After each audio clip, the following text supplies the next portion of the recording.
Le drift, c'est un peu de créer ces connexions entre les instruments, les dispositifs d'écoute et l'espace, et de se laisser de là emporter dans les connexions, les superpositions et les images, les résonances que ça crée. Sur The Drift, ce qui se passe, c'est que différents projets développés au cours des à peu près 12 dernières années viennent ensemble. Elles viennent ensemble d'une manière expérimentale que j'ai toujours voulu essayer, c'est-à-dire des instruments de musique qui se branchent à des systèmes d'écoute, à des dispositifs d'écoute et qui se connectent aussi à l'espace et aux êtres humains qui l'habitent et qui le fréquentent. Donc c'est un peu cette pensée qui a guidé la manière dont les projets principaux, dont des grands projets tels que Reverse Collection, Within, The Whisperers, Water's Witness et autres, sont venus ensemble s'imbriquer et se répondre les uns aux autres.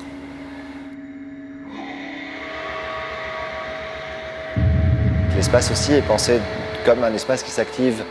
de différentes manières et où aussi cette notion d'accueil ou d'hospitalité se prolonge à une diversité de publics qui va des enfants à des adultes, de débutants à des experts et qui même traverse le champ des personnes sourdes et malentendantes.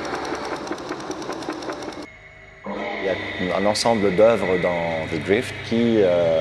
s'adresse à ce public et un ensemble aussi de dispositifs d'écoute qui facilitent un certain mode de perception hors les oreilles. Et donc voilà, une grande pensée, attention à ce public-là aussi.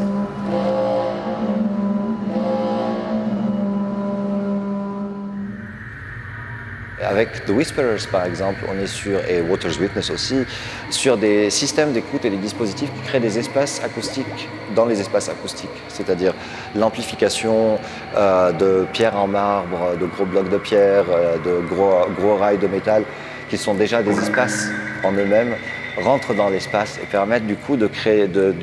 une meilleure jouabilité, ou en tout cas de vraiment s'amuser avec l'acoustique d'un lieu comme l'IAC et ces grands espaces et ces grands volumes,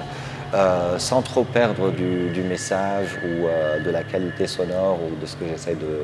de passer. Donc en effet, avec des approches similaires,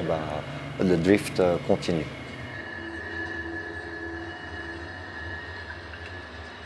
La pédagogie a toujours été très importante dans ce que je fais. C'est des moments pour moi qui sont très inspirants, qui me permettent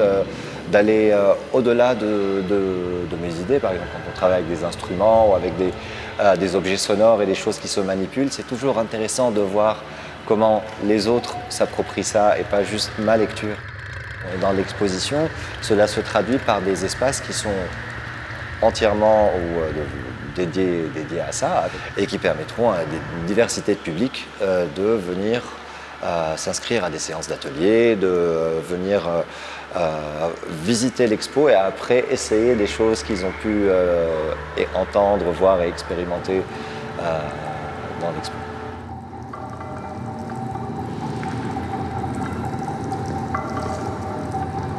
La première performance du cycle de performance qui aura lieu sur The Drift est un duo entre l'organiste improvisateur Hampus Lindholm et moi-même. Et l'idée d'inviter des organistes, c'était principalement de jouer sur le Organ Within, qui est un orgue du projet Within, ainsi que sur d'autres instruments avant dans l'exposition qui s'approchent de l'orgue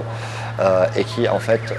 sont aux extrémités de l'espace. C'est des instruments qui sonnent fort, qui remplissent l'espace, qui s'entendent partout. Et l'idée était un peu de créer une performance déambulatoire avec des personnes qui ont le savoir-faire d'un jeu autour de l'orgue et des instruments avant, et qui permettent comme ça de remplir l'espace de son et aux visiteurs d'être soit avec nous dans les chambres où les instruments sont et où la performance a lieu, soit juste de déambuler, de marcher et de créer eux-mêmes leur expérience d'écoute et leur projection.